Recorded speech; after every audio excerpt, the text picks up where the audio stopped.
काल त्याचा एक सार होता आपल्यामध्ये की धर्म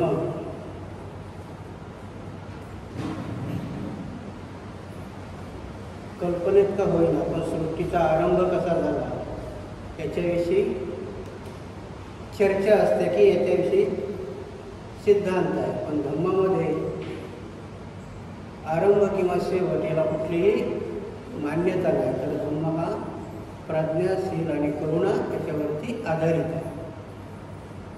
आणि मग आज आपण दुसरा चॅप्टर बघणार आहोत. त्या चॅप्टरचं नाव आहे धर्म आणि धम्म यामधील इतर भेद भगवान आणि पोटपत यांच्यामधील संवादात व्यक्त झाले. काल आपण सुनखत्त भिक्षुनी सुनखत्ताने भगवंताला विचारलेल्या प्रश्नाचं उत्तर बघितलं आणि भगवंताने त्याला उत्तरं दिले. तसेच पोटपद्ध नावाचा अजून एक श्रावक आहे आणि तोही धम्म आणि धर्म याविषयी भगवंताकडे विचारणा करतो. तर काय विचारणा आहेत ते आपण बघूया. एकदा भगवान श्रावस्ती येथे अनाथ पिंडकाच्या जेतवनातील आश्रमात होते. त्या समयी पोटपद नावाचा परिव्राजक राणी मल्लिकेने तत्वदर्शनावरील वादविवादासाठी जो एक प्रसाद तयार केला होता तिथे राहा. आता तुम्हाला राणी मल्लिका कोण आहे कारण याच्यामध्ये जास्त काही आलं नाही. तर राणी मल्लिका ही बिंबिसार राणीची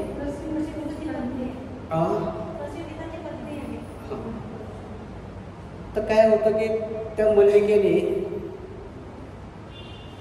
त्या जमान्यामध्ये की धर्मावरती किंवा धम्मावरती वादविवादाच्या चर्चा व्हाव्या ह्याकरता एक तरी संग्राम बांधलेला आहे. आणि भगवान बुद्धाच्या संग्रामामध्ये उपदेश देत असतात किंवा तिथे वादविवाद व्हायचे. आणि तिथे हा पोटपद्ध नावाचा श्रावक आला होता. आणि तिथे काय होतं तर ते आपण हे करूया. पोटपद म्हणाला जग शाश्वत आहे काय आणि ते शाश्वत आहे आणि इतर सर्व संबंधीमध्ये चुकीचे आहे असे आपले म्हणणे आहे काय. पोटपद या विषयावर मी काहीच मत व्यक्त केले नाही. आणि त्यांनी पहिलाच प्रश्न विचारला की हे जग शाश्वत आहे का. शाश्वत म्हणजे कायम राहणार आहे का. तर भगवान बुद्ध त्याला सांगतात की मी त्याच्यावर होही बोललो नाही आणि नाहीही बोललो नाही. म्हणजे मी माझं मतच व्यक्त केलं नाही की जग शाश्वत आहे की नश्वर आहे याच्याविषयी भगवान म्हणतात की मी काहीही मत व्यक्त केलेलं नाही.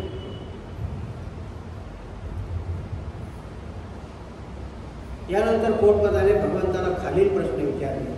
जग शाश्वत नाही काय, जग शांत आहे काय, जग अनंत आहे काय, आत्मा आणि शरीर या दोन भिन्न वस्तू आहेत काय, ज्याला सत्य सापडलं आहे त्याला मरणोत्तर अस्तित्व आहे काय, ज्याला मरणोत्तर अस्तित्व नाही काय, त्याला मरणोत्तर अस्तित्व आहे आणि नाही असे आहे काय, त्याला मरणोत्तर परत अस्तित्वच नाही अथवा त्याला मरणोत्तर अस्तित्व नाही असे नाही. या प्रत्येक प्रश्नाला भगवंताने एकच उत्तर दिले. पोटपद या विषयावर मी आपले मत व्यक्त केले. आता तुम्ही म्हणाल की हे काय भगवंताला माहीत नाही काय त्याचं काय. त्याच्या पाठीमागचा अर्थ असा आहे की भगवंत म्हणतात की हे निरर्थक प्रश्न आहे. कारण भगवंताला माहीत नव्हतं अशातला प्रकार नाही. भगवंताला सगळं माहिती होतं. परंतु ते जर समजवायला गेले असते तर ते माणसाच्या बुद्धीच्या पलीकडचं आहे आणि त्याच्यापासून काही फायदाही नाही. आता मी तुम्हाला कालही जसा प्रश्न विचारला होता ते सांगितलं की पृथ्वी ब्रह्मदेवाने निर्माण केली असं आपण गृहीत धरा. काही फायदा होईल का त्याच्यापासून. केली तर केली बाबा. काही उपयोग आहे का त्याच्यापासून की ते जर आम्ही गृहीत धरलं. गृहीत काय त्याच्यावर विश्वासच ठेवला की ब्रह्मदेवानेच निर्माण केली. हिंदू धर्म म्हणतो तर केली. काय फायदा होणार आहे. सकाळीच उठल्या म्हणलं ब्रह्मदेवाने निर्माण केली, ब्रह्मदेवाने निर्माण केली आणि त्यांनी जप करायला सांगितले असे आपण 101 वेळ जप केला आणि कामाला गेलो तर डिग्री मिळणार आहे का. मग बुद्ध म्हणतात की अशा प्रश्नाने जर तुमचा काही फायदाच नाही तर हे निरर्थक प्रश्न आहेत ना. याच्यावरती मी काही उत्तर देणार नाही. कारण बरेच मग पृथ्वी शांत आहे का, अशांत आहे का, ती शाश्वत आहे का, अशाश्वत आहे का, माणसाच्या शरीरात आत्मा आहे का, नाही आहे का. भगवान म्हणतात की याच्यापासून तुम्हाला काहीही फायदा होणार नाही. कारण आत्म्याची प्रथा तशीच आहे की जर आत्मा तुम्ही गृहीतही धरला तर काय होणार आहे. निरर्थक प्रश्नच आहेत ना ते सगळे की ठीक आहे तुमच्या शरीरातला आत्मा निघून गेला, गेला तर गेला, जा बाबा गेला तर निघून. काही अर्थ आहे का त्याला? नाही. मृत्यू भगवान म्हणतात कशाने येतो? की जी आपलं शरीर 4 महाभूतापासून बनलं आणि नामरूपापासून बनलं नाही, की मन आणि तुमच्यामध्ये असणारी चेतना, ह्या गोष्टी ज्या त्या तत्वात विलीन होतात म्हणजे तुमचा मृत्यू होतो. इथं आत्म्याचा संबंध आलाच कुठे? आत्म्याचे काही घेणं देणंच नाही. तो आहे नाही आहे. भगवान बुद्ध म्हणतात त्या प्रश्नाकडे जाऊच नका, की ते प्रश्न निरर्थक आहे. आणि त्याला आपल्या चांगल्या भाषेत, गावरान भाषेत म्हटलं की फालतू आहे. फालतू गोष्टीच्या नादी लागू नका. काही घेणं देणं नाही, की त्या गोष्टी आपल्याकरता निरर्थक आहे.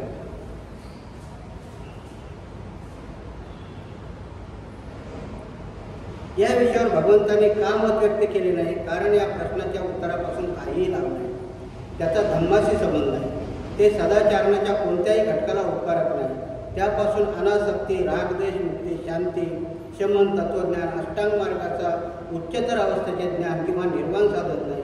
म्हणूनच मी यावर आपले मत व्यक्त केले. आणि भगवान बुद्ध म्हणतात की का व्यक्त केले नाही?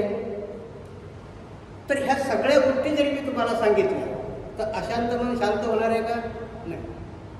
सांगितलं की ठीक आहे तुमचा आत्मा आहे आणि मारताना तो निघून जातो, तर तुमच्या संसारातल्या ज्या चिंता आहेत त्या काही कमी होणार आहेत का? काही कमी नाही होणार. मग म्हणून ठीक आहे बाबा आहे ते निघून जाणार आहे तर जाऊ दे. पण आपल्या संसारातल्या चिंता, आपल्या संसारातलं दुःख हे काही मिटणार आहे का? भगवान बुद्ध काय सांगतात की मी याच्यावरती काहीही भाष्य करत नाही. तर मी भाष्य कशावर करतो? की जगामध्ये दुःख आहे आणि हे शाश्वत आहे. कारण प्रत्येकाला माहिती आहे की आता आपल्या घरात दुःखाच्या व्याख्या वेगवेगळ्या असतील. कोणाला दुःख शारीरिक वाटत असेल, कोणाला मानसिक वाटत असेल, कोणाला आर्थिक वाटत असेल. पण दुःख हा नावाचा प्रकार आहे आणि आहे तर मग त्याला कारण आहे. दुःखाला कारण आहे ना. जर मला काहीतरी रोग झाला तर म्हणजे कुठल्या तरी किटाणूपासून झाला. मी अशांत आहे म्हणजे माझ्या हातून काहीतरी कर्म वाईट झालेले आहेत किंवा अकुशल कर्म झालेले, म्हणजे कुठल्याही गोष्टीला दुःखाला कारण आहे. आणि बुद्ध म्हणतात एवढंच नाही, त्याला निवारण नाही आहे. दुःखाला जसं कारण आहे तसं निवारण आहे. म्हणून जसं की डॉक्टरकडे गेलं, रक्ताची टेस्ट केली, त्याच्यामध्ये आले बाबा टीबीचे जंतू आहे. टीबीचे जंतू एकदा कळलं, कारण कळलं की BCGची लस आहे, निवारण आहे ना. ती लस दिली की तो रोग संपतो. तसंच बुद्ध सांगतात की दुःख आहे, दुःखाला कारण आहे, तर दुःखाला निरोध आहे. आणि दुःख निरोध गामिनी म्हणजे अष्टांगे मार्ग आहे. हे माझं तत्वज्ञान आहे. माझं तत्वज्ञान ब्रह्म आहे का, मृत्यू आहे का, आत्मा आहे का, तो गेला आहे का, याच्याशी काही अशा निरर्थक गोष्टीशी संबंध नाही. तर अशा गोष्टीशी संबंध आहे की ज्याने तुम्हाला निर्वाणापर्यंत नेता येईल, तुम्हाला दुःखमुक्तीच्या मार्गापर्यंत जाता येईल. ह्या माझ्या धर्माची शिकवण आहे. म्हणून मी दुसऱ्या धर्म आणि धम्म, धर्मामध्ये काय सांगितले? या सगळ्या गोष्टी सांगितल्या. आणि सुरुवातच त्याची तिथे गुरुवेद झालं, यजुर्वेद झालं, सामवेद झालं. यांची निर्मितीच पृथ्वी निर्माण कशी झाली ती देवाने केली. धर्म इथून त्यांचा सुरू होतो. मग देवाने केली, उपकार मानले पाहिजे आपण, कारण देवाची निर्मिती आहे ना आम्ही. देवाची निर्मिती एवढी बेकार कशी आहे? कारण जर देवाची निर्मिती असेल, तुम्हाला सांगा, तुम्हाला जर चित्र काढायला सांगितलं तर किती सुंदर चित्र काढाल की नाही? जर खरोखर चित्रकार असेल तर. कारण मी तुम्हाला एकदा क्राइस्ट आणि डिक्लाइटची मी गोष्ट सांगितली होती की एका चित्रकाराने त्याने मनात संकल्प केला होता की मी असं एक चित्र बनवेल की ते जगात सुंदर असेल. कारण आतापर्यंत म्हणतात ते मोनालिसा की काय, तिथंच स्मिथ सगळ्यात जगात सुंदर आहे. आजपर्यंत त्याच्यापेक्षा मोठी पोर्ट्रेट कोणी तयार नाही केली. तसं त्या एका चित्रकाराला वाटलं की मी खूप सुंदर चित्र काढेल आणि तो शोधत राहिला की काय. कारण चित्र काढायला कल्पना लागते किंवा समोर काहीतरी लागतं ना. एक तर तुमची कल्पनाशक्ती जाणली असावी. आर्किटेक्ट कसे बनतात की त्यांच्याकडे कल्पनाशक्ती असते, म्हणून ते बिल्डिंगचा नकाशा काढतात की नाही. अशा टाईपची बिल्डिंग असावी, तशा टाईपची बिल्डिंग असावी. कशाने काढतात ते? एक कल्पनाशक्ती असते त्यांच्याकडे. आणि त्या कल्पनाशक्तीनं समोर चित्र निर्माण करतात ते आणि मग उभं राहतात. किंवा मग माणूसच उभा पाहिजे पुढे त्याचा फोटो काढायला किंवा त्याचं चित्र काढायला. तसा तो चित्रकार फिरत होता, त्याला काही सापडत नव्हतं. पण एक दिवस असं गुबगुबीत बाळ त्याला दिसलं, एवढं सुंदर, गोरं गोमटं, त्याची गावळं चांगली. त्याला वाटलं की याचं चित्र काढलं मी तर हे जगात सुंदर होऊ शकतं. आणि म्हणून 5-6 वर्षाचं बाळ असेल म्हणून त्याला बाळाला सांगितलं की बाळाने तुला चॉकलेट देतो, थोडा वेळ तू खुर्चीत बैस. आणि त्या गुबगुबीत बाळाचा फोटो त्याने काढला. कारण ते क्राइस्ट म्हणजे जगातली सुंदर अशी चित्रकृती त्याने काढली की ती जगात सुंदर आहे अशी. त्याला वाटलं का आता याच्यापेक्षा सुंदर कोणी काढू शकणार नाही. पण सायमल्टेनियसली त्याला त्याच्या जोडीलाच काढायचं होतं की जगातलं सगळ्यात विकृत असं काय असेल. आणि मग तो शोधत होतो. किती वर्ष शोधलं त्यांनी? 22 वर्ष शोधलं. पण त्याला असं काही दिसलं नाही की ह्या बाळाच्या विरुद्ध एवढं गांडीर्य किंवा एवढं विकृत एवढं विद्रूप असं काही त्याला दिसलं नाही. परंतु एक दिवस तो रस्त्याने जात असताना एक माणूस मात्र गटारामध्ये पडलेला, त्याच्या अंगाला सगळा चिखल लागलेला, त्याच्या भोवती माशा आणि सगळी घाण गंगावते असं त्याला दिसलं. आणि मग त्याला कळलं त्या चित्राच्या शेजारी हे चित्र होऊ शकतं की क्राइस्ट अँड डी क्राइस्ट. म्हणजे एक तर अतिसुंदर आणि एक अति.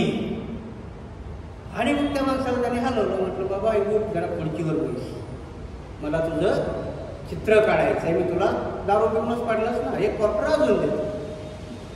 आणि त्याला खुर्चीवर बसवलं तेव्हा मात्र तो रडायला लागला. जसा जसा रडायला लागला तर तो चित्रकारही परेशान झाला.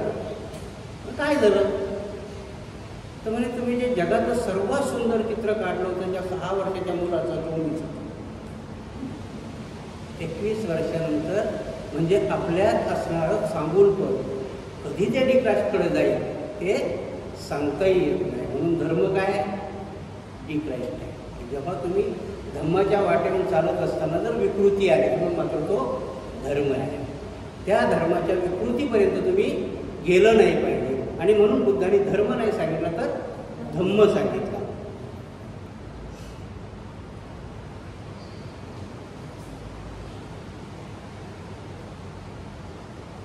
या संवादात धर्माचा विषय आणि धम्माचा विषय या दोहोंचे स्वरूप स्पष्ट झाले. आणि म्हणून याच्यात धर्माचा आणि धम्माचा विषय स्पष्ट होतो की धर्म तुम्हाला निर्मिती मागतो तर धम्म तुम्हाला आचरण सांगतो. कारण सृष्टीच्या नियमामध्ये जर तुम्हाला बघितलं की सृष्टीच्या नियमाप्रमाणे पृथ्वी उत्क्रांत झाली, त्यांच्यानुसार रचना झाली. कुणी केली रचना तर त्यांच्या देवाने केली, ब्रह्मदेवाने केली. आणि धम्माच्या आचरणानुसार ती पृथ्वी उत्क्रांत झाली, विकास झाला तिच्यावाला. किंवा म्हणजे धर्माचे प्रयोजन जगत प्रारंभाचे स्पष्टीकरण आणि धम्माचे प्रयोजन जगाची पुनर्रचना. तर धम्माची संकल्पना जगाची पुनर्रचना झाली. आजही आपण काय करतो तर आपली पुनर्रचना झाली. आपण धर्म नाही, माणसाचीही विकास गती आहे. जसं मी तुम्हाला क्राइस्ट आणि डिक्राइस्ट सांगितलं, एक तर चांगला बनू शकतो किंवा वाईट बनू शकतो. म्हणून बुद्धाने काय सांगितलं की मी मार्गदाता आहे. मोक्षदाता आहे का? नाही. मग जर एखाद्याला मार्ग सांगितला तो त्या रस्त्याने नाही गेला तर तोच बुद्धाचा आहे का? धर्मामध्ये काय सांगितलं त्यांनी? त्याच्याकडे पर्याय भरपूर आहे. नवस केला, गंगेत जाऊन स्नान केलं की सगळं काही मिळतं. माझा एक मित्र होता, जेव्हा मी नोकरी करत होतो, त्याने मला तो सांगितलेला किस्सा आहे. मी काही काही किस्से सांगतोय, घडलेले किस्से आहेत. त्याच्यावर तुम्हाला काय बोध घ्यायचा तो घ्या. कारण घडलेल्या किस्स्यामध्ये मी जसं आहे तसं सांगितलं. आता माझ्याकडे नोकरी करायचं, मी अकाउंट्स ऑफिसर होतो, तो UPचा होता, क्लार्क होता माझ्याकडे. तो आपला असल्यामुळे त्याचाही जास्त देवा धर्मावर विश्वास नव्हता ना. तर आजही जर तुम्ही गेलं तर जेव्हा रामाचं राम मंदिर बांधायचं त्यावेळेस त्यांनी रामाची एक वीट आणि गंगाजल दिली. आता मी पूजेला गेलो, तुमच्याकडनं सेल आला, पण त्या अक्षता वाटल्या त्याला. रामाच्या त्याची पूजा व्हायची तर सोसायटी अक्षता म्हणजे काय होतं? तांदूळ, त्याला लावलेली हळद, कुंकू, त्याच्यामध्ये एका पुढीत आणि एका वाटलेत गंगाजल. का माहिती नाही इथल्याच विहिरीचं होतं का तिथलं आणलेलं होतं, पण गंगाजल त्यांनी आपला हात जोडून पवित्र आहे. काय करायचं तर तिकडे पूजा चालू असताना यांनी इथून अक्षता फेकायच्या आणि ते गंगाजल शिपडायचं. काय सांगतो धर्म त्यांचा? इथून गंगाजल शिपडलं की तिथपर्यंत पोहोचलं. त्याच्या माझ्या मित्राने सांगितलेली कथा. कारण UP बिहारवरनं यायला गाड्या त्यांना लवकर भेटत नाही. 1-1 वर्ष अगोदर त्यांना रिझर्वेशन करायचं. आता तो म्हणला कुटुंबाचं रिझर्वेशन केलं, पण आईने हट्ट धरला की मलाही मुंबईला यायचं. आई 70 वर्षाची, आता रिझर्वेशन नाही म्हटल्यावर तिला सीट पण नसणार ना. म्हणून मी खाली बसायचो आणि आईवर बसायचो. पण ती आईची माया आहे, तिला पूर्व उभं राहिलेलं सहन नाही व्हायचं. ती म्हणायची बाळा तू बैस रे, मी बैस रे. आणि म्हणे अचानक मनमाडच्या पुढं गाडी आल्यावर मनमाडच्या पुढं आपल्या महाराष्ट्रीयन लोक मग रिझर्वेशनच्या डब्यात पण घुसतात. तसे म्हणे सगळे घुसले. एवढी गर्दी झाली की कोणाला कुठे हलता येईना आणि जाता येईना. 70 वर्षाची माझी आई. आता हिला जोरात लघवी आली, गर्दी तर एवढी आहे म्हणे जाता येईल. मग काय केलं, म्हाताऱ्यांनी लघवी केली. आता मला पंचायत पडली की लोक मला शिव्या देतील. आईला तर मारता येत नाही. बायको होती म्हणजे बायकोच्या 2 थोबडीत द्या विनाकारणच नाही म्हणे. आता मला पुढचा प्रसंग मिटवायचा होता ना. लोक म्हणे कशाला मारतो रे, काय माहिती म्हणे तुम्हाला, एवढ्या लांबून म्हणे मी गंगाजल घेऊन आला, हिने सांडवलं.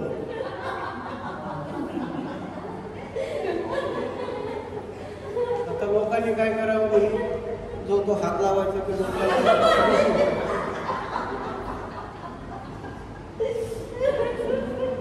हे आहे. त्यांनी सांगितलेली गोष्ट आहे, बरं तेवढं तर नाही.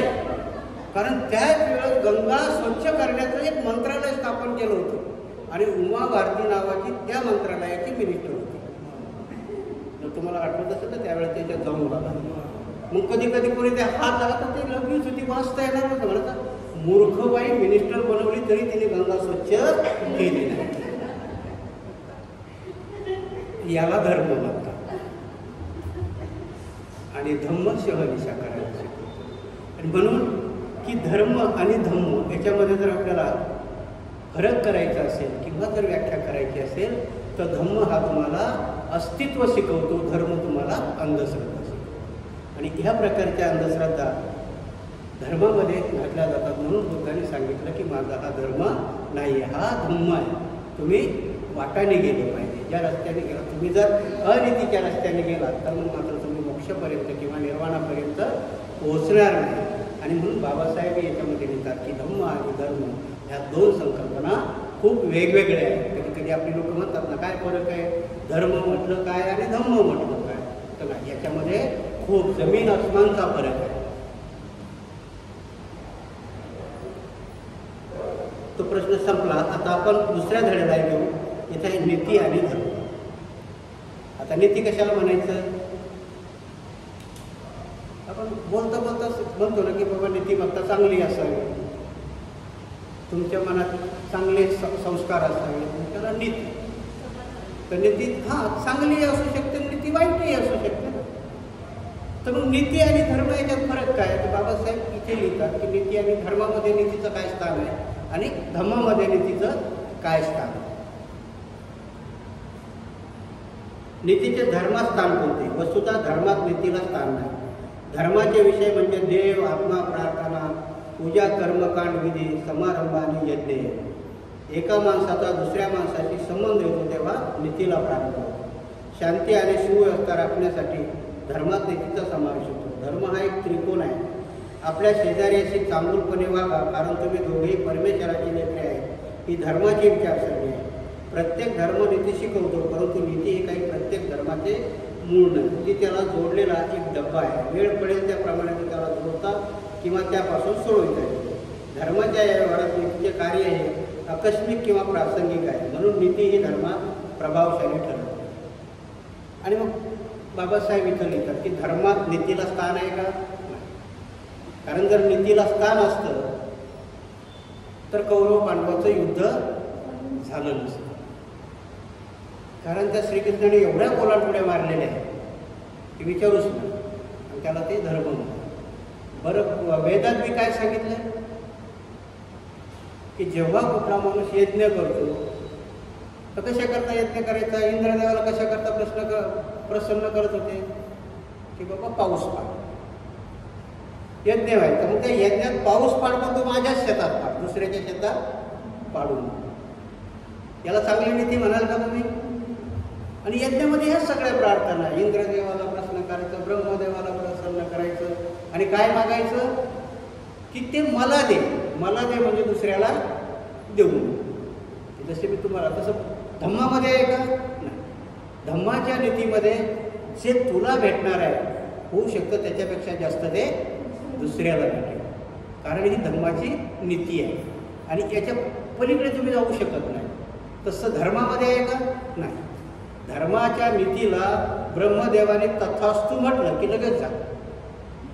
त्यातला भस्मेश्वराची गोष्ट माहिती आहे तुम्हाला त्यांच्या धर्मातली, कारण तो भस्मेश्वराने एवढी तपस्या बरं त्याच्यात कारभार बी असं आहे की ते शंकरी एवढं घोळ आहे की कुणी काही मागू देऊन टाक.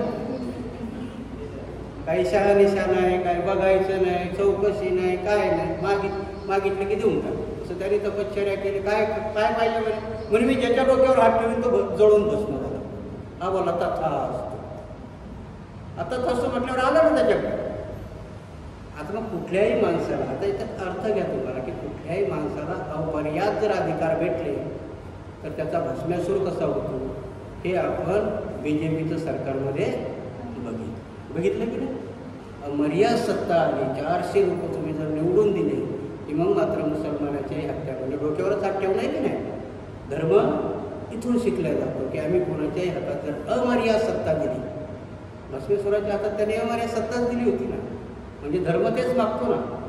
आता 318 होते, त्याच्या मोदी किती मागत होता?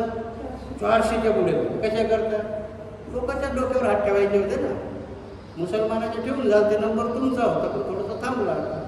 पुढच्या वेळेस तुम्ही दिलं की तुमच्याही डोक्यावर हात ठेवणार आहे, तो काही सोडणार नाही. सांगण्याचा उद्देश आहे की धर्म आणि अमर्यादपणाने तुम्हाला धर्म, कारण धर्मामध्ये नीतीला स्थान नाही. जेव्हा पाहिजे तेव्हा ते जोडतात नीती. तेव्हा नीती कधी जोडतात ते की शूद्रांनी सगळ्यांची सेवा केली पाहिजे, ही धर्माने शूद्राला सांगितलेली नीती.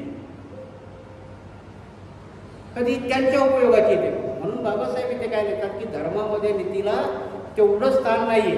त्यांना जेव्हा गरज लागली तेव्हा नीतीचा डबा जोडतात. जेव्हा कर्णाला मारायचंय तेव्हा श्रीकृष्णाने अर्जुनाला काय सांगितलं? अर्जुन बिचारा बोलत होता ना की तो निशस्त्र आहे. नीती सांगते ना की पुढच्या माणसाच्या हातात जर शस्त्र नसेल तुम्ही त्याला मारू नये. मी काल तुम्हाला ते विनेश फोगटची गोष्ट सांगितली नाही. 100 ग्राम वजन फक्त तिथं जास्त होतं म्हणून ती दुसऱ्याबरोबर खेळू शकली का? नाही. मग तसा युद्धाचा नियम आहे ना की पुढच्याच्या हातात शस्त्र नाही तर तुम्ही त्याच्याशी युद्ध करू नये, ही युद्ध नीती. पण कृष्ण काय सांगतो? नाही मार म्हणतो. तर म्हणतो का मारू? हां म्हणे द्रौपदीला वाईट बोलला होता त्यावेळेस, मार. त्याच्या हातात शस्त्र असतो की नसतो. म्हणजे त्यांची नीती ऐन वेळेला जेव्हा गरज पडते तेव्हा ते देतात. बुद्ध तशी नीती सांगतात का? धर्माच्या नीतीमध्ये नीतीलाच देव म्हणतो. पुढे आपण बघूया. म्हणून धर्मामध्ये नीतीला एवढं महत्त्व नाही. नीती त्यांना जेव्हा उपयोगी पडते तेव्हा ते नीती आणतात आणि नीती जेव्हा गरज नाही तेव्हा नीतीला बाजूला ठेवतात. आणि म्हणून कुठल्याही धर्मामध्ये नीतीला तेवढं स्थान दिलं नाही जेवढं त्यांनी कर्मकांडाला दिलं, तेवढं नीतीला स्थान दिलं नाही.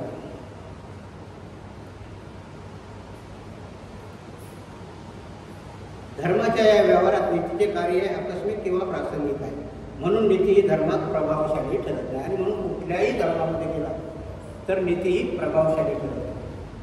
आणि म्हणूनच आज की जर नीती नसल्यामुळं धर्माच्या कारणामुळे त्यांनी एकच गोष्ट घेतली. काय म्हटलं? गाईला आई म्हटलं. काय सांगितली नीती? की त्या गाईला जो त्रास देईल किंवा त्या गायीची जी हत्या करेल तर आम्ही माणसाची हत्या करू. आज होते ना गो हत्या केली, होतही नाही तरी ते करतात. मग ती नीती बरोबर आहे का? कारण त्या गायीला वाचवणं हे जर तुमचं कर्तव्य असेल तर गाय वाचवण्याकरता हे चक्र कंप्लीट होईल का? बरं, गायीला आई का म्हटलं असेल? इथं सख्खी आई सांभाळायला तयार आहे आणि त्या जनावराला आई म्हणून सांभाळणार आहेत का? कारण काय देतात ते म्हणे 33 कोटी देऊ तिच्या पोटात. आमचं एक बिलंदर होतं म्हणे, अरे म्हणे तिच्या पोटात आम्ही आमच्या पोटात घेतो ना. म्हणजे काय करतो? का पोटी खातो. तिच्या पोटातले देव आम्ही आमच्या पोटात घेतो. हे सांगण्याचा एक विनोद झाला. परंतु भ्रामक कल्पना ठेवून त्या एका जनावराच्या पोटी जर माणसाला मारायचं असेल तर ही नीती चांगली आहे का? कारण ती नीती नाही. मग कुठल्या मूर्खाने सांगितलं असेल तिला आई का म्हटलं असेल? कारण जगात आई हाच एक असा प्रकार आहे की ती रात खाऊन जेवण देते. मूल ज्यावेळेस आईचं स्तनपान करतं तेव्हा दुसऱ्या नातेने आईला मारत असतं, पण तरी ती त्याला जेवण देते. तसंच आहे, आपण गाईचं काय करतो, त्याच्या वासराचं दूध काढतो. मग कुठेतरी मनात पश्चाताप झाला असेल, एकदा आई म्हणून टाका म्हणजे भानगड मिटली. तिच्या वासराचं दूध काढणं काय त्याचं केलं का, आई म्हटली की प्रॉब्लेमच मिटला ना. म्हणजे ती काय आपल्याला आईच म्हणून टाकली एकदा. पण आई आई होते ना, जनावर कधी आई होऊ शकतं का? हा एखाद्या वेळेस तो उपयुक्त पशी होऊ शकतो. आणि आम्ही तर आमच्या पहिल्याच तत्वात सांगितले, पानाची पाता वेरमणी शिक्का पदम समाधी. म्हणजे गायीवरच प्रेम करायला सांगितलं का आम्ही तर सगळ्या प्राण्यावर प्रेम करायला. म्हणजे गायच आमची आई नाही तर आम्ही सगळ्या प्राण्यावर समभावानं प्रेम करावं असं शिकलो. आणि म्हणून की नीती ही धर्मामध्ये नीतीला सामान्य स्थान आहे, तर धम्मामध्ये नीतीचं काय स्थान आहे ते आपण बघू.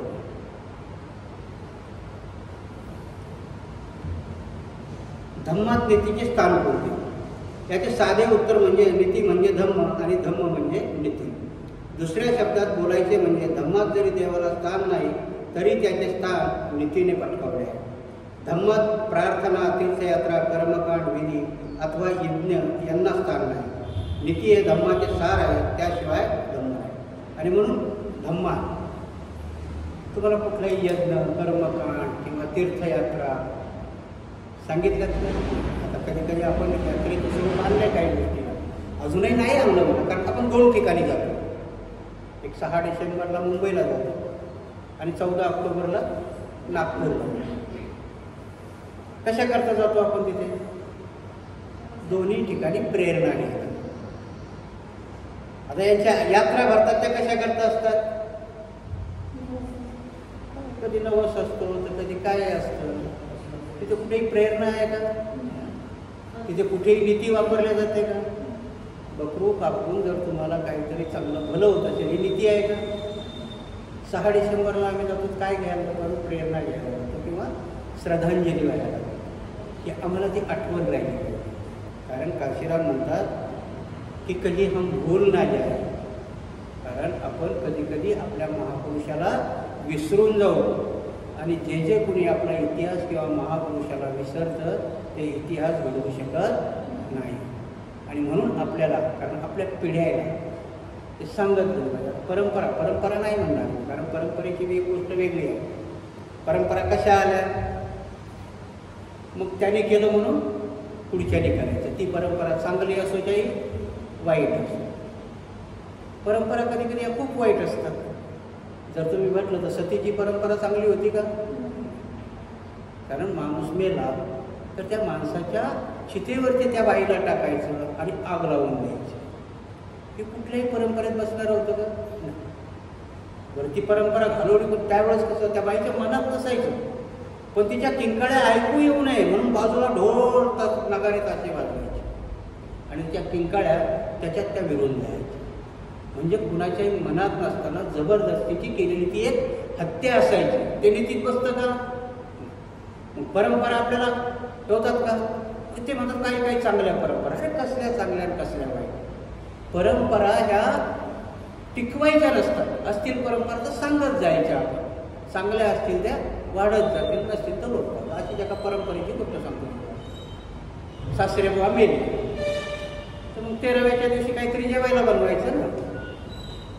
सगळ्यांनी जेवायला बनवलं, वाढणं चालू तर खीर बी बनवलेली होती. खीराची खिडकीच्या बाजूला ठेवली. आता मांजराचं लक्षच असतं ना, तर मग ते मांजरानं त्याचं काही तोंड पुरे ना, ते पडलं त्या खिरीत. पाहिलं सासूबाईने, आता खिरीत पडलं तर एवढी खीर वाया होते ते का? तिने मांजर धरलं, झटकलं, खिडकीच्या बाहेर फेकून दिलं. दरवाजातून सुनेनी बघितलं. आत्याबाईने मांजर, त्याच्यानंतर आत्याबाई गेल्या, खीरच केली. तर सुनेनं फक्त खाली त्या खिरीत पडलेलं नव्हतं पाहिलं, सासूबाईनं ते फेकलेलं पाहिलं. आणि म्हणून सुनबाई नवऱ्याला म्हटलं, आता तुमची आई वारली, इथं काही मांजर दिसत नाही, मांजर घेऊन ये. का त्याला आणि खिरीत बुडवायची परंपरा आहे म्हणून. परंपरा हा म्हणजे सासूबाईने तुमचा बाप मिळाला तेव्हा मांजर खिरीत बुडवली, घराच्या बाहेर फेकून दिली. ती याला म्हणतात परंपरा. सासूबाईने केली म्हणून सुनेनं करायची. म्हणून या परंपरांनी आलेल्या गोष्टी कुठल्याही नीतीत बसत नाही.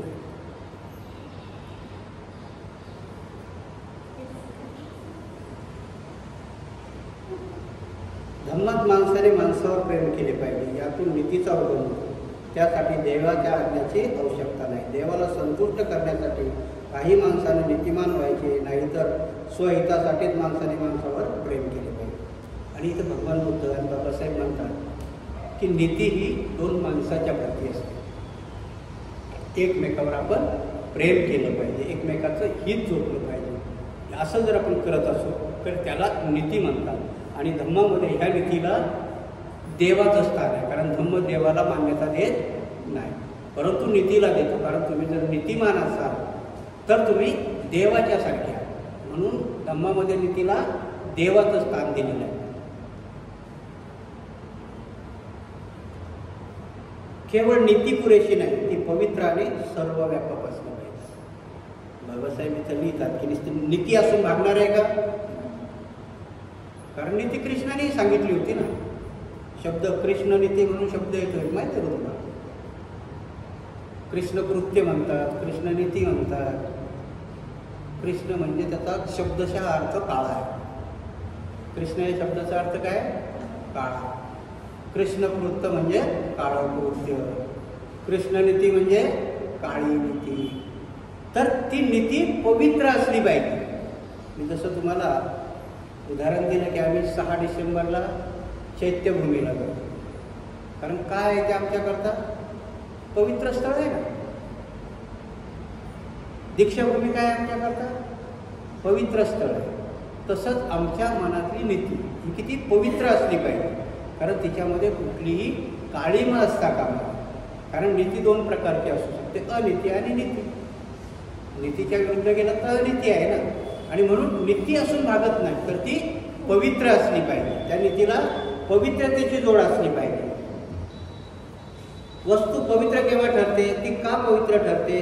प्रत्येक प्राथमिक अथवा प्रगल्भ समाजात काही वस्तू अथवा समजुती पवित्र मानल्या जातात व काही अपवित्र मानल्या जातात. जेव्हा वस्तू अथवा समजूत पवित्रतेच्या अवस्थेला पोहोचते तेव्हा तिचे उल्लंघन करता येत नाही, किंबहुना तिला स्पर्शही करता येत नाही. असे करणं निषिद्ध समजले जाते. याच्या उलट ती वस्तू अथवा समजूत अपवित्र म्हणजे पावित्र्याच्या क्षेत्राबाहेरची असते.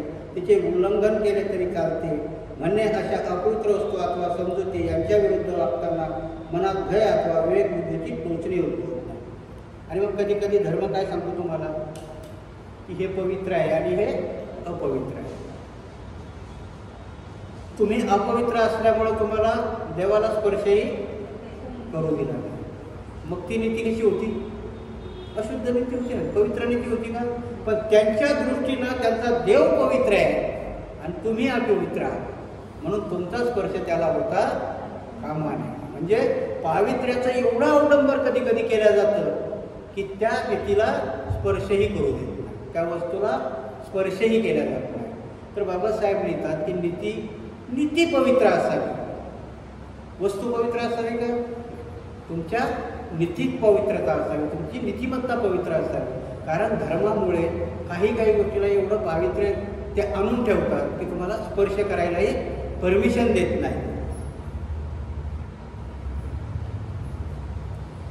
जे पवित्र ते मंगल होय, त्याचे उल्लंघन केले म्हणजे धर्मबाह्य वर्तन ठरते. एखाद्या वस्तूला पावित्र्य का दिले जाते? प्रस्तुत विषयाच्या अनुरोधाने प्रश्नाचे क्षेत्र मर्यादित करण्यासाठी असा प्रश्न विचारता येईल की नीतीला पावित्र्य का दिले गेले? नीतीला पावित्र्य देण्यात 3 घटक कारणीभूत झाले आहेत. पहिला घटक म्हणजे श्रेष्ठाचे संरक्षण करण्याची सामाजिक हिताच्या दृष्टीने आवश्यकता. आणि मग एवढं पावित्र्याचा अर्थ का दिला असेल? तर ज्याला या जगामध्ये श्रेष्ठ म्हटलं गेलं. काल आपण बघितलं श्रेष्ठतम आणि योग्यतम. इथे श्रेष्ठतम कोणाला म्हटलं आता? ब्राह्मणाला. मग त्याच्या हिताची जोपासना करण्याकरता नीतीला तुम्हाला अपवित्र बनवलं. आणि म्हणून पहिलं कारण बाबासाहेब काय सांगतात की श्रेष्ठतम माणसाच्या संरक्षणाकरता नीती हे एक कारण दिलं असेल. ह्या प्रश्नाची पार्श्वभूमी जीवन कलह आणि जीवन संघर्षास योग्यतम जीवन टिकून राहिले पाहिजेत या सिद्धांतात आहे. या प्रश्नाच्या विकासासंबंधी संबंध आहे हे सर्वश्रुतच आहे की मानव समाजाचा विकास जीवन संघर्षामुळे घडावा, कारण प्रारंभिक युगात अन्नसामुग्री अतिमर्यादित होती. आणि मग त्यावेळेची नीती का जन्माला आली असावी? बाबासाहेब लिहितात की प्रारंभीच्या युगामध्ये, परत आपण काल बघितलं की प्रारंभीचं युग म्हणजे काय, कलियुग किंवा सतयुग, ह्या प्रकारात बाबासाहेब जायला तयार. बाबासाहेबाचं म्हणणं काय की जेव्हा माणसाची नेमकी निर्मिती होत असेल त्यावेळेस माणसाचं अन्न काय, इथं अन्न काय म्हणतात बाबासाहेब की अन्नाचा संग्रह खूप कमी असला पाहिजे. तर त्यावेळेस अन्न काय असेल, माणूस शिकारी होता ना त्यावेळेस, सभेलाही राहत होता म्हणजे शिकार करत होता. आणि मग त्या शिकार करता करता, आता तुम्ही साधं उदाहरण घ्या की जेव्हा पहिली मोठमोठी जंगलं होती तेव्हा वाघ सिंह त्या जंगलामध्ये असायचे. तर एक प्राणी दुसऱ्या प्राण्याची शिकार करून खात असेल, माणूसही त्या प्राण्याची शिकार करत असेल. जर तुम्ही राहुल सावस्कर यांचं वोल्गा टू गंगा हे जर पुस्तक वाचलं तर त्याच्यामध्ये त्यांनी एक प्रसंग असा दिला आहे की जेव्हा या शिकारीला जातात तर यांच्या 4 माणसामधला तिकडचे 3 अस्वल एका माणसाला मारून अस्वल खात असतं आणि ह्या 3 माणसांनी एक अस्वल मारलेलं असतं आणि हे अस्वल खात. म्हणजे शिकारीचा प्रश्न कसा आहे की ते अस्वलही माणसाला खातात, माणूसही अस्वलाला खातात. ह्याच्यात 2 गोष्टी घडतात, कारण त्यावेळेस ही अन्नाची दुर्भिक्षता होती, म्हणजे तुमच्याकडे अन्नाची गोष्ट कमी होती. कधी मुबलक प्रमाणात आला असेल की जेव्हा शेतीचा शोध लागला. आणि म्हणून त्यावेळेची नीती काय होती की काही करायचं, शिकार मारून खायचं. म्हणजे त्या प्राण्याची नीती तीच होती तर माणसाची नीती तीच होती ना, दोघांचंही भोजन तेच होते. आणि म्हणून आजही आपण जर प्रश्न केला तर जिवंतपणे साप मुंगीला खातो की नाही, आणि पण जर साप मिळाला तर मग मात्र सगळ्या मुंग्या त्याला खातात. हा सृष्टीचा नियम. कारण जिवंतपणे वारुळात साप जातो आणि मुंग्याला खातो, पण तो जरूर साप मेला तर सगळ्या मुंग्या मिळून त्याला. म्हणून धम्म नीतिमान कसा बनला असेल तर इथे बाबासाहेब लिहितात की तेव्हा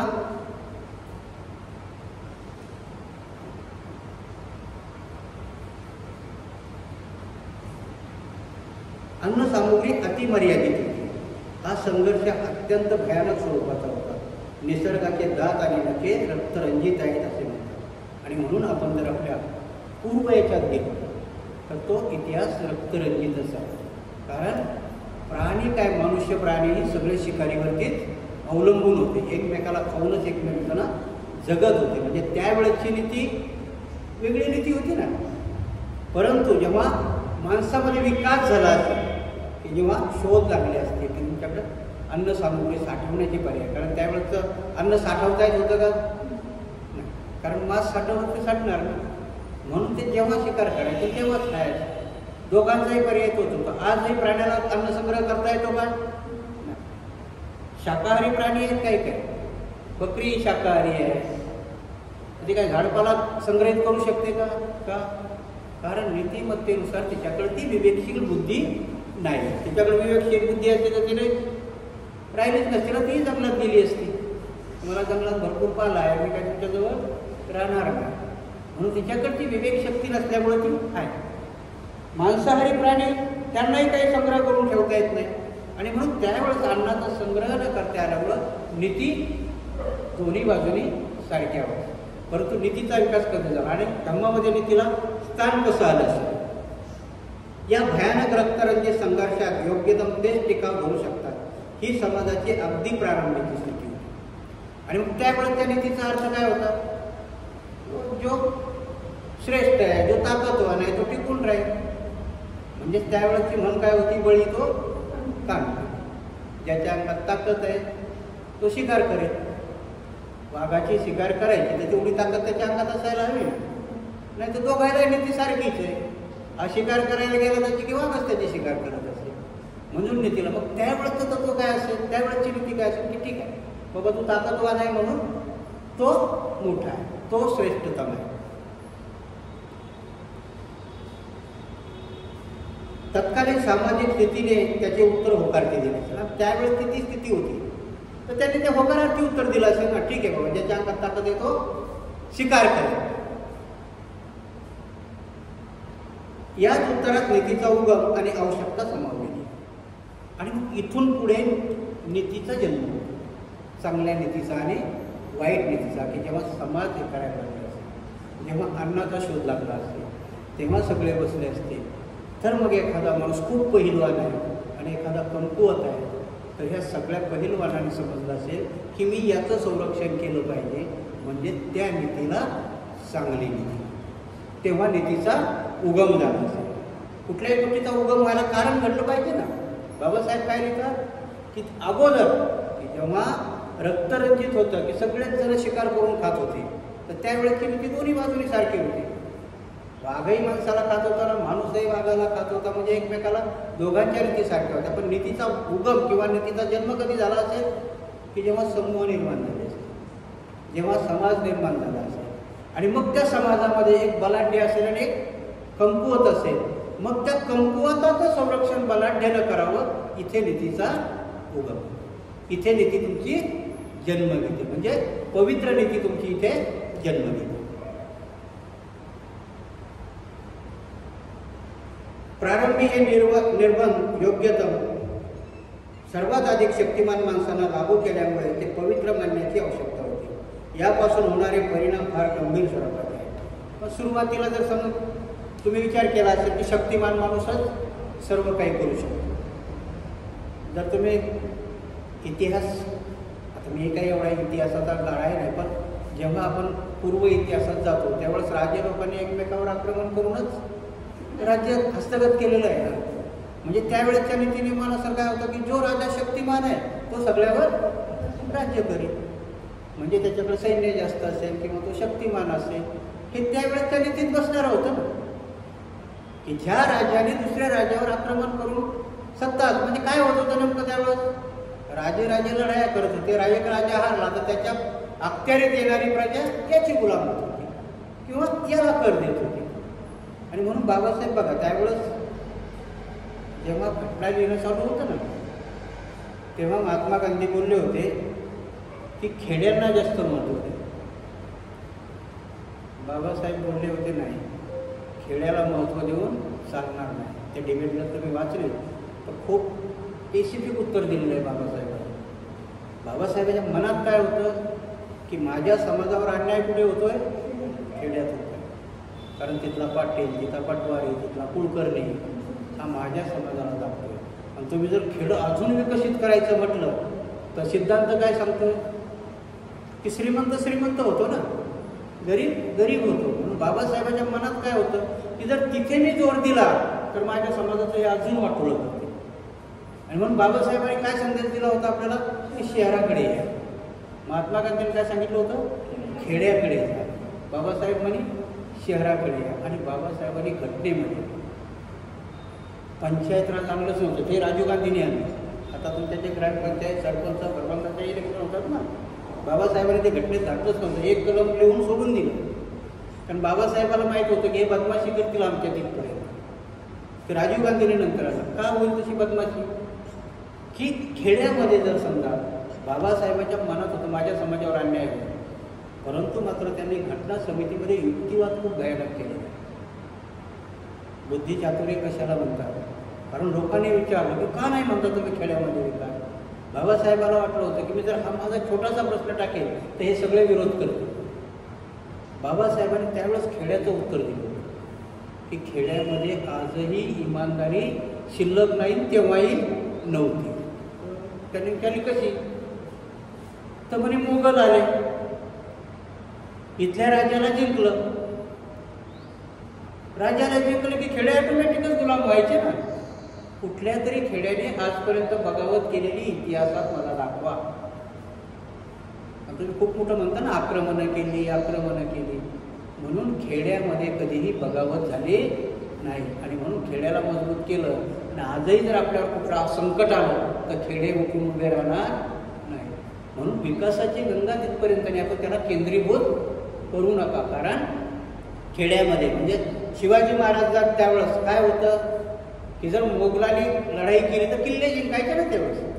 म्हणजे किल्ले ही राजधानी असायची. किल्ल्याच्या आजूबाजूला जे खेडे असतील त्या खेड्याचा मसुदा जिंकणाऱ्या राजाला भेटायचा. बाबासाहेब तिथं लिहितात की त्या खेड्यातल्या कधीतरी माणसाने बगावत केली का? जामीन आहे देत मोगलांना, असं कधी केलंच नाही.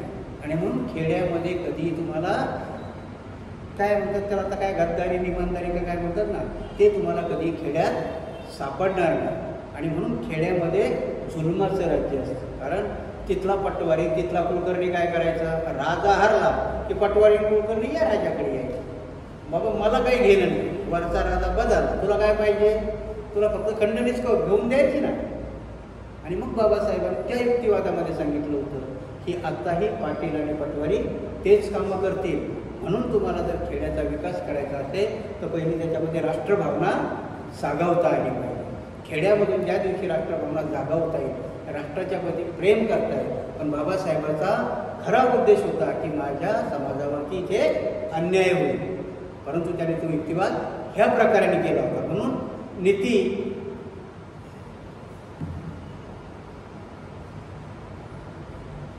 कारण त्या शक्तिमान माणसाला त्यांनी इथं सांगितलं, नीतीचा प्रश्न सांगताना की बाबासाहेबांना ती भीती होती की शक्तिमान माणसं अन्यायच करतील ना. आणि म्हणून नीतीचा जन्म कसा झाला की त्या शक्तिमान माणसाने जो शक्तिमान नाही याचं संरक्षण करणं, याला चांगली नीती म्हटलं. आणि बाबासाहेबाला ती भीती होती की तिथे कोण मातब्बर होते, चातुर्वर्ण्यामधलेच ना, पाटील पटवारी ही लोक मातब्बर होती. आणि म्हणून जर त्यांना तिथं तुम्ही तिथे पावर दिली, तिथे जर समजा त्यांच्या हातात पावर दिली तर ती लोक अजूनही अन्याय करते. तुमच्या माहितीकरता सांगतो की विनोबा भावे आणि राजनारायण जेव्हा इंदिरा गांधींनी आणीबाणी डिक्लेअर केली तर त्या आंदोलनाचं नेतृत्व करणारा कोण होते, राजनारायण. आणि त्यांचं संकल्पना काय होती, त्या आंदोलनाला त्यांनी नाव दिलं होतं संपूर्ण क्रांती. इंदिरा गांधीच्या विरोधात बघा, नीतीपर्यंत येत होतं. संपूर्ण क्रांती नाव दिलं होतं. संपूर्ण क्रांतीमध्ये त्याची संकल्पना काय होती, तो म्हणजे फक्त एकदा गावात इलेक्शन घ्यायचं, या आमदार बिमदाराच्या काय भानगडीत पडायचं. म्हणजे एका खेड्यात इलेक्शन झालं, पूर्ण खेड्याचे इलेक्शन जायचं, त्यांचा सरपंच मिळून तुमचा तालुका निवडेल, मग सगळ्या तालुक्याचे अध्यक्ष मिळून जिल्हा निवडेल, मग सगळ्या जिल्ह्याचे अध्यक्ष मिळून तुमचा प्रदेश निवडेल, आणि सगळ्या प्रदेशाचे मिळून. बाबासाहेब म्हणले की याच्यात आम्ही कुठे असू, ही संकल्पना त्यांची होती पहिली. संपूर्ण क्रांतीच्या वेळेसही राजनारायणची हीच संकल्पना होती. संपूर्ण क्रांतीमध्ये महात्मा गांधीच्या स्वप्नातला म्हणजे ग्रामीण याच्यातून पंचायत राज आलं पाहिजे, पंचायत राजाची संकल्पना ती होती महात्मा गांधीची. बाबासाहेबांनी तिथेच म्हणून पाडली. त्याच्यानंतर मग ती यायची. मग लोकांच्या डोक्यात तसंच जातं ना, कारण नीती आणि अनीती लवकर लोकांना कळत. लोक मागा लागले राजीव गांधीच्या, पण तिथं काही आपली हुशार लोक बसलेली होती. ठीक आहे म्हणजे पंचायत राज आणायचा तर बाबा सरपंच जेवढा करा गावामध्ये, बाकी आहे तसं. त्या याच्यामध्ये पंचायत राजमध्ये काय आलं, गावाचा सरपंच आला, पंचायत समिती आली आणि जिल्हा परिषद आली. ह्या 3 गोष्टी आल्या पंचायत राजमध्ये. तेव्हा की त्या नीतीमध्ये, कारण तिथं पहिली नीती वापरली असती तर तिथे तुमचं स्थान कुठलंही राहिलं नसतं. कारण तुमचा गावात सरपंच कधीच झाला नसता ना, कारण मोजकी लोक आहेत तुमची. सरपंच नसता झाला तर पंचायत राजपासून वर जायचं, तुमचं अस्तित्वच तिथं राहिलं नसतं. आणि म्हणून काही गोष्टी या घडतात. आताही तुम्हाला ते सांगितलं की, आणि या सगळ्या रिलेटेड गोष्टी तुम्हाला धम्माला आहे, कारण हा धर्म नाही आहे, धम्म आहे. धम्म हा तुमच्या जीवनाशी संबंधित आहे, तुमच्या सुखदुःखाशी संबंधित आहे. धम्माला तुमच्या सुखाशी आणि दुःखाशी घेणं आहे. कारण जर तुम्ही तुमचं दुःख मग ते भौतिक असेल की आध्यात्मिक असेल, कुठल्याही जर तुम्ही शास्त्रीयदृष्ट्या किंवा वैज्ञानिकदृष्ट्याही गेल्या तर तुमचं मन जर बिमार असेल तर त्याचे सिम्पटम तुमच्या शरीरावर उमटतात. म्हणून आध्यात्मिक बिमारी ही शारीरिक बिमारीत रूपांतर होते. म्हणून तुम्ही जर आध्यात्मिक श्रीमंत नसाल तर तुम्ही भौतिक श्रीमंतही होऊ शकत नाही आणि नुसती भौतिक श्रीमंतीच येऊन तुम्हाला आध्यात्मिक मोक्षही भेटणार नाही. आणि म्हणून ह्या गोष्टी करता नीती ही खूप चांगल्या पद्धतीने असावं लागेल.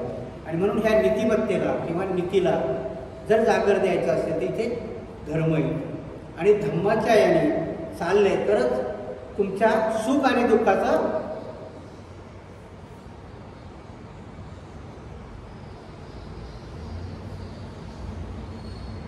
याच उत्तरात नीतीला उगम आणि आवश्यक सामावलेली आहे. प्रारंभी हे निर्बंध योग्यतम म्हणजे सर्वात शक्तिमान माणसाला लागू केल्यामुळे ते पवित्र मानण्याची आवश्यकता होती. यापासून होणारे परिणाम फार गंभीर स्वरूपाचे आहेत. पहिला प्रश्न असा की असा निर्माण होतो की सामाजिक स्वरूप धारण केल्याने नीती सामाजिक तर होत नाही ना. चोरामध्ये आपापसात नीती नसते असे नाही. व्यापारातही आपापसात नीती असते. एकाच जातीच्या माणसात आपापसात नीती असते. दरोडेखोराच्या टोळीतही आपापसात नीती असते. परंतु या नीतीचे स्वरूप वेगळेपणाची जाणीव आणि आपल्या पुरती क्रियाशीलता निर्माण करणारी असते. ही नीती म्हणजे एका विशिष्ट समूहाच्या हिताचे रक्षण करण्यापुरती मर्यादित म्हणजे समाजिक विरोधक असते. आज मी तुम्हाला सांगतो नीती म्हणजे आपण इमानदारी म्हणूया त्यात जास्तीत जास्त. चोराच्या टोळक्यात आत्ताच्या याच्यापेक्षा जास्त इमानदारी आहे. कारण ते चोरी केली तर हिस्सा मात्र बरोबर वाटून घेतात. मग त्याला आपण चांगली नीती म्हणू का? नाही. आजही तुम्हाला नाही कळणार कारण पुरुष मंडळी माहिती की नाही माहिती. परत तुम्ही म्हणसाल की भंतीजीला कसे सगळ्या साऱ्याच गोष्टी माहिती आहेत. भंतीजी काय जास्त दारू पित होते की काय? काही गोष्टी ह्या शिकून सवरून करतात. आजही वरली मटका हा शब्द तरी ऐकला का तुम्ही? मग लोक मटका लावतात. 4 आण्यापासून तर लाखो रुपयापर्यंत लावतात आणि इंडियाभर चालतो तो. एका ठिकाणी बसून मटका म्हणजे एक आकडा काढला जातो आणि त्याच्यावरती भारतात पूर्ण लोक पैसे लावतात. परंतु आजपर्यंत कंप्लेंट नाही कोणाची की त्याच्यावरती लावलेले माझ्या 4 आण्याचे पैसे मला भेटले नाही. आजपर्यंत कंप्लेंट नाही कोणाची. म्हणजे किती इमानदार धंदा आहे तो, आहे की नाही? की त्या माणसाने जुगार आहे एक प्रकार, पण त्या जुगारात त्यांनी अनितीने इमानदारीत त्याचे पैसे भेटतात. आकडा मुंबईत डिक्लेअर होतो आणि तो पेपरमध्ये वेगळ्या पद्धतीत छापून बी येतो. त्याला भाग्यांक लिहितात, कधी काय लिहितात. तुमचा पेपर कधी जर तुम्ही बघितला ना ओढून बघा, असतं कधी शेवटच्या पाण्यात. हां नाही आता भरपूर झाले रतनकत्री हे ते. सांगण्याचा उद्देश असा आहे की बाबासाहेब आणि बुद्ध सांगतात की नीतीची व्याख्या तुम्हाला इथपर्यंत नाही करता येणार. कारण नीती ही चोरामध्ये खूप चांगल्या पद्धतीने पाळल्या जाते. म्हणून कुठल्याही चोरामध्ये शक्यतोवर ते अनितीने वागितलं तरच चोर सापडतो. कसा सापडतो? 5-6 जण मिळून चोरी केली आणि त्याला जर बरोबर हिस्सा नाही दिला की तो म्हणतो मी जातो पोलिसात. आहे की नाही? म्हणजे नीतीभंग झाली किंवा पुढचं काम सुरू. म्हणजे अनीतीचे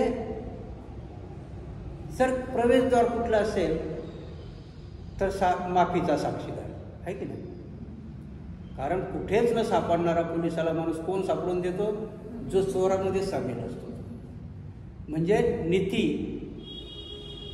कारण ही वाईट नीती आहे ना. वाईट नीतीमध्ये सापडायला पोलिसाला वाईटाचीच मदत घ्यावं लागते. आणि म्हणून इथे लिहितानाही बाबासाहेब लिहितात, भगवान बुद्धही सांगतात की नीतीचा अर्थ तो नाही आहे की चोरामधलीही नीती आहे, डाकूमधलीही नीती आहे. आज तुम्हाला वरली मटक्याचं मी उदाहरण सांगितलं की मुंबईमध्ये निघणारा आकडा, तिथं औरंगाबादमध्ये माणसाने लावलेल्या 2 आण्याचे पैसे तो एजंट बरोबर त्याला देतो. आपण म्हणू का मग ती नीती चांगली आहे? नाही. म्हणून नीतीचं पावित्र्य आणि नीती कशी असावी तर ती धर्मामध्ये आणि धम्मामध्ये वेगळी आहे. धम्मामधली नीती ही तुम्हाला चांगल्या आचरणाची शिकवण देते. परंतु या नीतीचे स्वरूप वेगळेपणाची जाणीव आणि आपल्यापुरतीच क्रियाशीलता निर्माण करणारे असते. ती नीती म्हणजे एका विशिष्ट समूहाच्या हिताचे संरक्षण करण्यापुरतीच मर्यादित म्हणजे सामाजिक विरोधक असते. आणि मग चोराची किंवा वरली मटक्याची नीती का चांगली नाही? तर ती फक्त एका समाज घटकाची आहे, एकाच समाज घटकाचं भलं करता करता मात्र ते कितीतरी समाज घटकाचं अहित करत असते. चोर त्यांच्यातली वाटणी इमानदारीत करतो, पण त्यांनी कोणाची तरी चोरी केलेली असते. म्हणजे त्याच्या नीतीचा उपयोग कोणावर तरी विपरीत झालेला असतो. म्हणून तिला चांगली नीती म्हणता येते का? म्हणून त्या नीतीचे परिणाम भयानक आहे. म्हणून वरली मटका चांगला आहे का? तो लावणाऱ्याला पैसे देत असेल, पण त्या वरली मटक्यात कितीतरी घरं बेचिराग झाली, कितीतरी बायांचे संसार उद्ध्वस्त झाले, कितीतरी मुलं अनाथ झाली. म्हणून तो वाटतोय त्या नीतीला तुम्ही चांगलं म्हणाल का? नाही. कारण वाटताना आपल्याला वाटलं इमानदार लोक आहे, कोणाला बुडवत नाही. परंतु ती एका समूहाकरता ती नीती आहे. पण त्या एका समूहाचं मग परत तुम्हाला धर्मामध्ये येत आहे. काय होईल? ब्राह्मणामध्ये ते सगळं वाटून घेतात की नाही? तुमच्या माहितीकरता सांगतो की सण कशी निर्माण झाली. सण कधीपासून सुरुवात होतात? चैत्र महिन्यापासून सण सुरू होतो. मग पावसाळ्यात थोडे सण थांबतात. रक्षाबंधन संपलं की थोडे थांबतात. का थांबतात? कारण पावसाळ्यात काही दुसरं काम नसतं ना. मग पावसाळ्यात सुरू काय करतात ते? पित्तरपाठ म्हणतात त्याला. म्हणजे आपली पूर्वजाला जेवण बनवणं. बघा, सणामध्ये काम कोणाचं आहे? ब्राह्मणाचं. नीती शिकवतोय मी तुम्हाला, थोड्या लोकांची नीती. मग काम कोणाचं आहे ते? ब्राह्मणाचं. तिथपर्यंत काम संपलं. पावसाळ्यात जर सगळंच बंद केलं तर होईल का? मग पित्तरपाठ. काम कोणाला लागतंय? ब्राह्मणाला. किती टक्केला आहे? छोट्या लोकांना ना. इकडे काय बघितलं आपण? चोराचा गट बघितला की नाही? चोर चोरी करतो, आपसात वाटून घेतात ते. मोजक्या लोकांचा फायदा आणि कितीतरी लोकांचं नुकसान. पित्तरपाठ कोण करतंय? 85% बहुजन. माल कोण खातोय? 3% ब्राह्मण. फरक कळतो का नीतीमधला? तिथला चोर आणि इथला चोर. हा धर्मातला चोर आहे, तो व्यवहारातला चोर आहे. मग याने काय केलं की पावसाळ्यामध्ये पित्तरपाठ घातलं. लग्न लावलंय का? नाही. आणि त्याला माहिती आहे पावसाळ्यात लग्न केलं तर आम्ही जातीने कमी आहोत ना, कुठे कुठे जाणार आम्ही. मग आमची रोजगार आम्ही चालवायकरता ह्या दिवसात येईल. मग दिवाळी, आणि दिवाळीच्या पुढे मग तुळशीचं लग्न. आणि एकदा का त्या बायाचं लग्न लावलं की मग तुमचे लग्न सुरू झाले एप्रिल महिन्यात. बामणाचे किती मस्त रोजगार आम्ही. नीतीचा किती चांगला प्रयोग आहे. इथे बाबासाहेब आहेत का की मोजक्या लोकांकरता कधी कधी चांगलं वाटतं ना आपल्याला. आणि त्याला कारणही काय दिलं त्यांनी? पृथ्वीवरचे भूदेव आहेत, ते त्यांच्याच हातून केलं पाहिजे. का पाठ केलं तर तुम्हाला मंगलाष्टक म्हणता येणार नाहीत का? आता बघा, पहिल्याने जेव्हा आपले लोक बुद्ध झाले ना, तर नुसत्या त्रिशरण पंचशीलवरच लग्न लावायचे. काही गरज नाही. म्हणजे बाबासाहेबांनी एवढा मंत्र घालून दिला होता का ना, नुसतं म्हणा म्हणे नमो तत्सम साधू म्हणायचे की लागलं लग्न. तसं ते लावता येणार नाही का? पण डोक्यात असं घालून दिलेलं आहे त्या ओबीसी समाजाने की ते जर नाही केलं, होम हवन नाही केलं, सप्तपदी नाही केलं तर तुमचा संसार टिकणारच नाही. आणि तुमच्या माहितीकरता सांगतो की आता जवळजवळ 30% लग्न टिकत नाही, डायव्हर्स होतात. आजच्या जमान्यामध्ये 30%. माहिती नाही फ्युचरमध्ये अजून काय परिस्थिती होईल. त्याला वेगवेगळी कारणं आहेत. तर तशी धम्माचीही कारणं आहेत की जो पंचशील व्यवस्थित पाळतो त्याचा संसार कधीही तुटणार नाही. कारण ह्या 4च गोष्टी आहेत त्याच्यामध्ये आपल्या संसार किंवा आपल्या दुःखाला कारणीभूत असायला. आणि म्हणून इथं नीतिमत्ताचे प्रश्न सांगत होतो आपण की जी नीतिमत्ता आहे की थोडक्या लोकांना ती चांगली वाटते, पण ती कितीतरी लोकांचं नुकसान करत असते. आणि म्हणून इथे मी उदाहरण दिलं तुम्हाला चोराचं, याचं तसंच व धर्मामध्ये की त्या मोजक्या लोकांनी ह्या लोकांना संभ्रमितच केलेलं आहे ना की त्यांचा फायदा व्हावा म्हणून. मोजक्या लोकांचा फायदा होण्याकरता एक मंदिर बांधलं, त्या मंदिरामध्ये दक्षिणा टाकणारे कोण असतात? बहुजन असतात. मातंग, चर्मकार, मंग, धनगर, कुंभार हे त्याच्यात दक्षिणा टाकायला जाणार. दक्षिणा घेतो कोण? ब्राह्मण. किती जवळचं आहे? थोडं. त्यात इमानदार आहेत ते. तुम्ही जर पंढरपूरला गेला तर एक बडव्याची चाळच आहे. बडव्यांची म्हणजे त्या पुजाऱ्यांची. आणि तिथे ते इमानदारीत त्यातला येणारा पैसा ते वाटून घेतात. कधी त्यांची कंप्लेंट झाली का कुठल्या पोलीस स्टेशनमध्ये FIR की ह्या पेटीतले पैसे बामणाला व्यवस्थित भेटले नाही? एखादा FIR आहे कुठल्या पोलीस स्टेशनमध्ये?